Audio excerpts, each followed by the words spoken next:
Hey everybody, I'm EPH and welcome back to Timberborn. And for those of you that didn't catch the live stream, welcome to the first official episode of the Iron Teeth. Now in the 4-hour live stream, we made it through a few rough spots where we lost a lot of our beavers. Not only once, not twice, but 3 times. We lost them to hunger, we lost them to thirst, and it's been a rough run on this small of a map. And we've had some really good questions along the way, so I want to address them today. One of which is it possible to do a little bit of a workaround for making areas fertile? And that is to use the levees in a little cross section like this with the water dumps. So we're going to do a little for science. We're going to go ahead and unlock this and get this going. I do want this paused until the other 3 built. What we left off with is this little reservoir that is giving us all of our water. And this reservoir is not going to supply us long enough to really get us too far in the game. So we've got to get this reservoir quite a bit deeper. To get there, we need to get into iron production. So we did rush the smelter. The plan is to get to dynamite possibly in this episode. We do have some homeless beavers, and the option for houses that we've been looking at is moving into row houses. We're probably going to expand out our row houses. We're going to get into iron. We're going to expand out our fertile area, and we're going to hopefully get a few more beavers into the colony to kind of get things moving. With that, we currently have 3 breeding pods. In order to get us a little bit more population to go with these plants, I'm going to go ahead and add in another breeding pod kind of right off the bat. So the water dump just finished, and it does bring us a considerable amount of green area. So we're going to be using this to our advantage. What I'm going to do for quite some time is we're going to let this run and see how this affects our water. Seeing that right now we're only running 2 water pumps, and those 2 water pumps are maintaining not only our 30 beavers, but they're also maintaining all of our breeding pods. So I want to see what that kind of does to the water dump in comparison. I also had a second look at the smelter. It takes 200 HP in order to kind of make it work. The power wheel only makes 50, and the original thought was we'd just kind of go through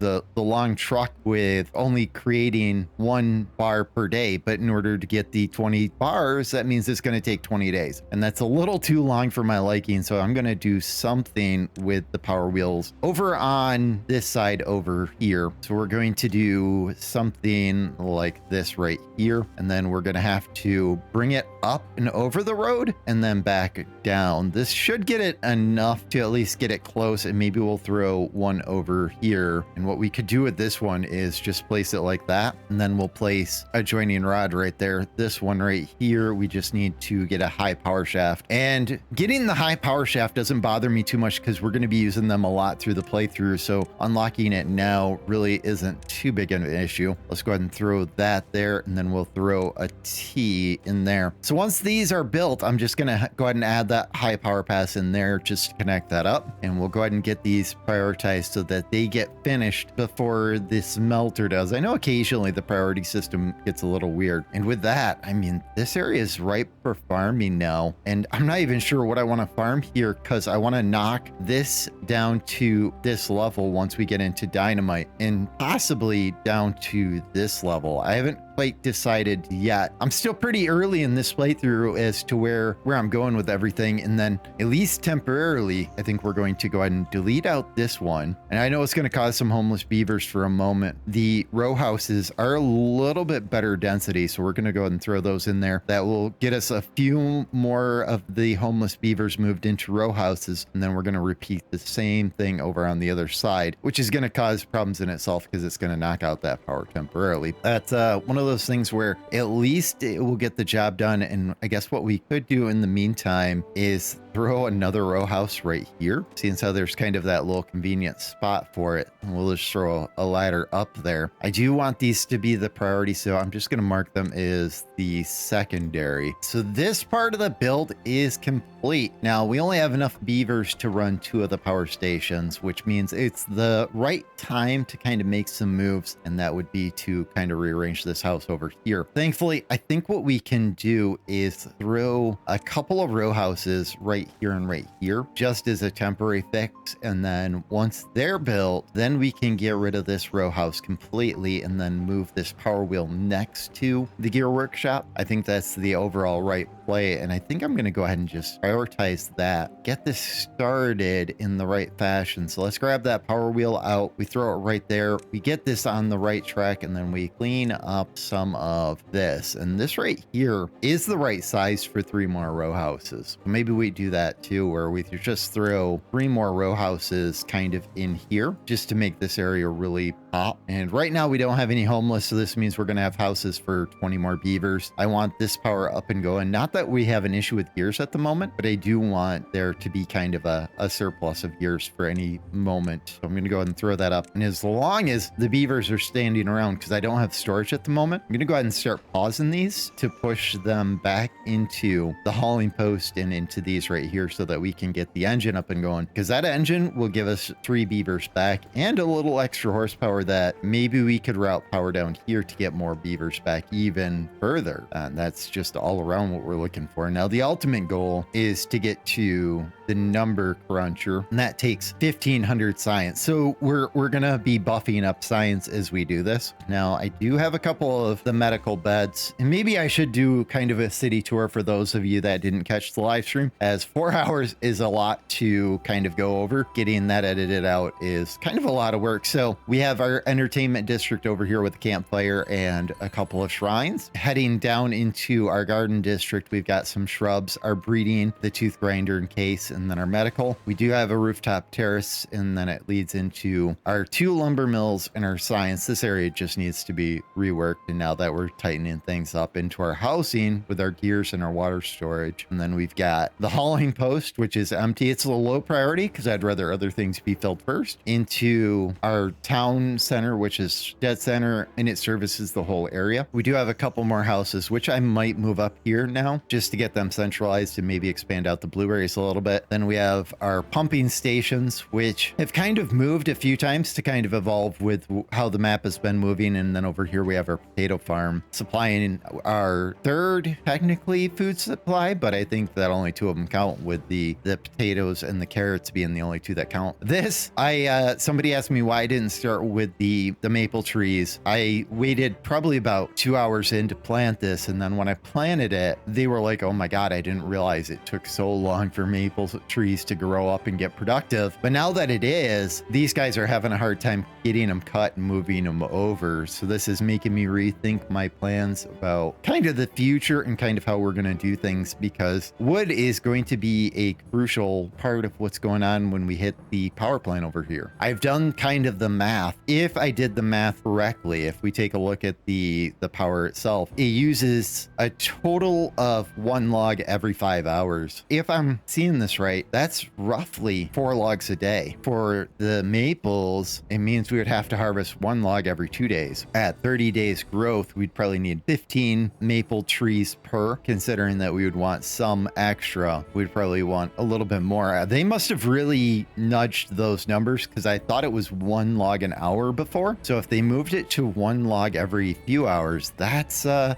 lot better. Yeah, it's one log every 5 hours. That's way better. That's pretty overpowered. Before, it took 64 hexes in order to power an engine, and now it's going to take 15. And we're getting close to wrapping up what I think was a 19-day drought. The water did drop between the efforts of the pumping and through the time of the drought. It's dropped 2 levels, and we're going to do is like we did last time, where we're going to drop all of these guys down so that when the drought ends, we don't get a flooding issue. We're probably going to go down to 0 height, since we're not going to lose any water. And then when the water hits there, then we're going to slowly bring it up to the right height. What we were finding is if they were all at the top height, we got a big rush over here and it would have drowned everything. And what I might do to kind of edge that and kind of try to keep it from happening is do something over on the backside over here with some floodgates as well. But like that, the flood is over. I think think like everything's up and going. So now it's just waiting for the power plant to get up and going. It looks like it's really close. So it's just getting those metal blocks. So we're going to go ahead and wait for those. We'll go ahead and bring it back when that's finished. So we finished the engine roughly 2 days before the next drought. And I was thinking about how we're going to manage the next part of the move. And that's to move the lumber mills and to move the gear workshops in order to kind of get them a little bit closer to the power or run power down. After some thought, I'm seriously thinking that the route to go is simply just eliminate them and move them up top. So let's go ahead and get rid of all those boys, and we'll go ahead and eliminate these up here. What we'll do, since this is no longer necessary, we're going to go ahead and clean this up a little bit up here. We'll reconnect some things up here. I don't want to get rid of too much yet because we are still using that. And what we'll probably do is we're probably going to have to run some staircases up just to make this a little bit more accessible for the future. So that's how we'll start it. Now, we don't have any planks or any gears or anything since I just eliminated the buildings with all the storage in them, but this will hopefully get built soon enough. So we'll do lumber first, and what we'll do is we'll go lumber,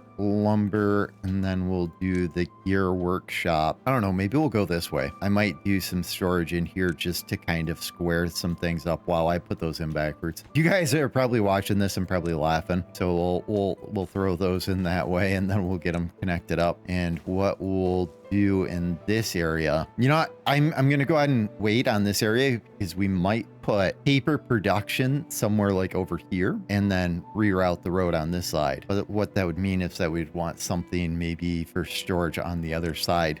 If you guys didn't catch the channel update, I've had either severe allergies or I've had COVID this week. It's been pretty bad, and it's still affecting my head a little bit, but it's at least getting a little bit better. So one of these is going to be gears, one of these will be blanks, and then one of these, I think it's just going to be just kind of a random for right now, but at least it will be there for the future for when needed. And that opens up this area. Science is the next big thing, and we need to get just an absolute ton of science kind of unlocked. With the additive of all those beavers, we're going to be buffing up our inventors by just an epic proportion. So let's get 4 of those guys added. This will allow me to kind of move these guys in the future. So the drought just started, and it's a 20 day, I was going to say 19 because it already ticked down that point of a day, but it's 20 days. So not too bad. I'm pretty sure that we have enough water to kind of make it through. Kind of testing our theory, the pump houses do supply enough water for not only the added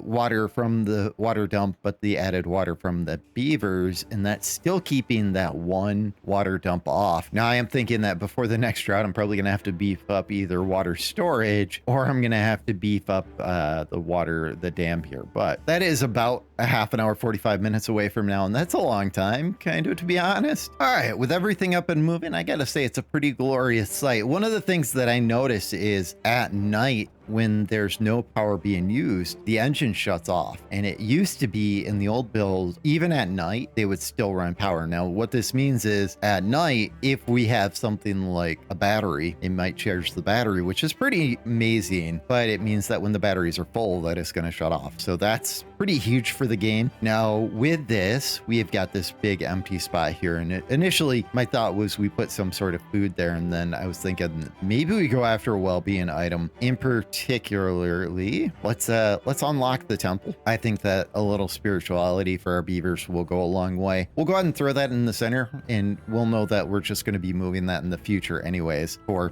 paper production, I was having a look at my roads, and you can see that this area over here does get darker, which means that this road right here is not really beneficial. So we're going to go ahead and back that road up to the water dump, and that should make room for the next part, which will be to place a platform right there, and then we're going to go ahead and expand out this road this way. Now, what I'm not going to do is eliminate these yet, so I'm going to wait until the platform's complete, and then I'm going to do that, and then from there, I don't think we quite have enough to unlock the explosive factory. We do. Check that out. So we're going to unlock the explosive factory, and that fits like just perfectly there like a glove. So we're going to go ahead and throw that there. We're going to let this area kind of get finished up, and then I'm going to add the paper in. With everything complete, we're finally ready to start pausing some of the heavier hitters. So right now I'm going to go ahead and pause the smelter just to kind of give a little bit more energy to some of the surrounding area. And it immediately shut off the engine, but that might have been just the end of night where everybody was heading home. That will give a little bit more power to at least the explosive factory and over to the paper mill. This area down here does look pretty good. We do have enough science that we're going to go ahead and unlock up the dynamite. And what we're going to do is we're going to be at least leveling down this area right here, probably this area down to this height. For over here, we're hitting 42 beavers, and I'm starting to notice that food is just starting to fall. So it means that we got to start looking at our next food source. Now, sunflowers would probably look the best in there. Wheat would probably give the best yield, and then we don't really have the means to do the other. I think we're going to go ahead and do the sunflowers for now, just because it's going to be, it will look nice for one, but it's also going to be really easy to do. We're just going to throw a farmhouse in there. I'm going to let that beaver run away because you can kill beavers with dynamite. So not really unexpected, but with the addition of all this heavy industry, we now have injured beavers. So we're going to have to address that relatively quickly. So what we're going to do is grab a couple more medical beds, and we're going to throw 2 more there. That will get, well, we'll get 4 of our 6 in at least medical attention. We'll throw another 2 there, and then on the back side of our shrines here, we're going to add a few more. And this means that not this episode, but next episode, we're going to have to get to golems in order to make sure that our beavers are nice and safe. All right, so the drought ended, and we survived another drought without loss of any beavers and without the loss of any fertile ground or any food. Food seems to be recovering now that the sunflowers are up and going, so we should be good there. This area is slowly coming together. Let's go ahead and unpause that in order to get the last staircase needed. There was an issue with the previous build where beavers could get themselves stuck in goofy places, and I've kind of learned to build around that. And what we're going to do next is the deep water pumps can go a total of 6 deep, and I want to push the area of where we're going to go for at least our water to be that full 6 deep. So we're going to start pushing this up, and I won't subject you to all of it, but we're at least going to take it to this height, and then we're going to place a walkway across to the back in order to kind of do the same over there. So with a day left before our next drought, our beavers are frantically carrying out the orders to expand our reservoir. I paused a lot of things in order to make sure things get built in the order that I want them to build, and this is kind of what I want to do. And what will happen is, as we start clearing out this area, it's going to be knock out these with dynamite first, put in the reservoirs. So this is probably going to be this drought, and then in the next drought, we're probably going to be ready to kind of expand this up. And the hope is that we're going to be able to kind of gut this, because taking a look at our side slice here, we've got a ways down that we can dig this. And that's the ultimate plan, is to move our water into here and kind of use that as our reservoir system. This area is coming along pretty good. We're down here. I'm going to go ahead and do chestnuts down here so that we can do roast chestnuts. And we're just going to go right to the edge there. We're up here. Trees are holding, and as long as the logs are holding right now, I'm going to hold out on planting any more log, because I know a lot of this area is going to get knocked down kind of over time. And speaking about getting things knocked down, there's no beavers around. Well, we'll pull up this one first, and maybe I can speed up a little bit just to kind of make the animation look a little bit better. Yeah, let's go ahead and detonate as soon as like nobody's around. There we go. Just to kind of get that going. There is still dynamite in the water, and I'm just slowly unpausing. I think this is a good spot to wrap up this episode, as it might be a little bit shorter episode than normal as I'm still recovering, but it's also a heavy preparing episode, getting ready for golems moving up, really changing the whole face of the way this map looks. Thank you guys for joining, and we'll see you in the next episode